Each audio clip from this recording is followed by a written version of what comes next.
បារាំងសម្រេចចិត្តផ្ដល់ឯកសារពាក់ព័ន្ធដល់កម្ពុជាយកទៅតទល់គ្នាជាមួយថៃនៅ ICJ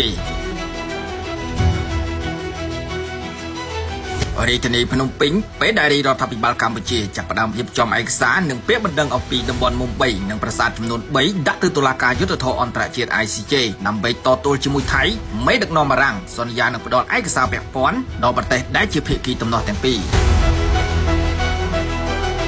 រំលឹកមកក្រោយបន្តិចបារាំងធ្លាប់បានដាក់អាណានិគមគ្រប់គ្រងកម្ពុជាអស់ជិត100ឆ្នាំឯណោះនិងធ្លាប់បានធ្វើសន្ធិសញ្ញាផ្សេងៗជំនួសកម្ពុជាជាមួយនឹងប្រទេសជិតខាងពាក់ព័ន្ធនឹងព្រំដែនគោកនិងព្រំដែនទឹកដូចជាសន្ធិសញ្ញាបារាំងសៀមឆ្នាំ1907ជាដើមក្រោយសម្ដេចមហាបវរធិបតីហ៊ុនម៉ាណែតនាយករដ្ឋមន្ត្រីនៃព្រះរាជាណាចក្រកម្ពុជាបញ្ចប់ដំណើរទស្សនកិច្ចនៅបារាំងនិងមកដល់កម្ពុជាវិញនៅព្រឹកព្រលឹមថ្ងៃទី12ខែមិថុនាឆ្នាំ2025នេះលោកតាន់ហ្វុងហ្វ្រង់សឺរដ្ឋមន្ត្រីប្រតិភូអមនាយករដ្ឋមន្ត្រីទទួលបន្ទុកកិច្ចការការបរទេសបានធ្វើសន្និសីទសារព័ត៌មាននិងថ្លែងនៅក្នុងជំនួបផ្ទាល់មុខជាមួយនឹងនាយករដ្ឋមន្ត្រីប្រធានាធិបតីបារាំងលោកអេម៉ានូលម៉ាក្រុងបានបញ្ជាក់ពីជំហរជួយសម្របសម្រួលតាមរយៈការផ្ដល់ឯកសារភាគីកម្ពុជាថៃក្នុងករណីចាំបាច់ដើម្បីប្រើប្រាស់នៅក្នុងការដោះស្រាយជម្លោះព្រំដែនជាមួយគ្នានៅក្នុងតុលាការយុត្តិធម៌អន្តរជាតិ ICJការគូបញ្ជាក់របស់មេដឹកនាំបារាំងគឺបន្ទាប់ពីការបានស្ដាប់ប្រមុខរាជរដ្ឋាភិបាលកម្ពុជាដែលបញ្ជាក់ពីគោលជំហររបស់កម្ពុជាជុំវិញបញ្ហាព្រំដែនជាមួយថៃនិងការដាក់បណ្ដឹងទៅតុលាការយុត្តិធម៌អន្តរជាតិគោលជំហររបស់មេដឹកនាំកម្ពុជាដែលបានប្រាប់ទៅប្រធានាធិបតីបារាំងរួមមានជាអាច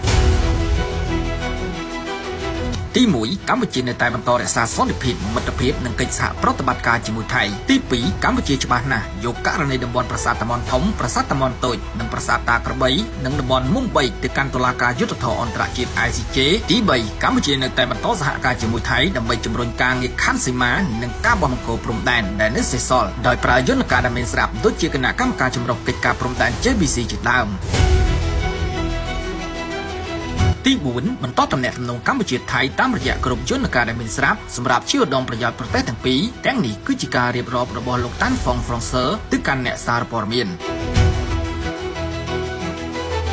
រាជរដ្ឋាភិបាលកម្ពុជាកាលពីថ្ងៃទី6ខែមិថុនាឆ្នាំ2025បានសម្រេចបង្កើតគណៈកម្មការរៀបចំបណ្ដឹងករណីតំបន់មុំ3ប្រាសាទតាម៉ុនធំប្រាសាទតាម៉ុនតូចនិងប្រាសាទតាក្របីដែលកំពុងមានជម្លោះជាមួយនឹងភាគីថៃទៅកាន់តុលាការយុត្តិធម៌អន្តរជាតិ ICJ នៅក្រុងឡាអេប្រទេសហូឡង់កម្ពុជាសម្រាប់រៀបចំបណ្ដឹងដាក់ទៅតុលាការយុត្តិធម៌អន្តរជាតិក្រោយកងទ័ពថៃបានបើកការវាយប្រហារមកលើទីតាំងរបស់ទ័ពកម្ពុជានៅតំបន់មុំ3ដែលស្ថិតនៅក្នុងភូមិតេជោមរកតឃុំមរកតស្រុកចំសានខេត្តព្រះវិហារកាលពីព្រឹកថ្ងៃទី28ខែឧសភាឆ្នាំ2025បណ្ដាឲ្យទ័ពកម្ពុជាម្នាក់បានបាត់បង់អាយុជីវិត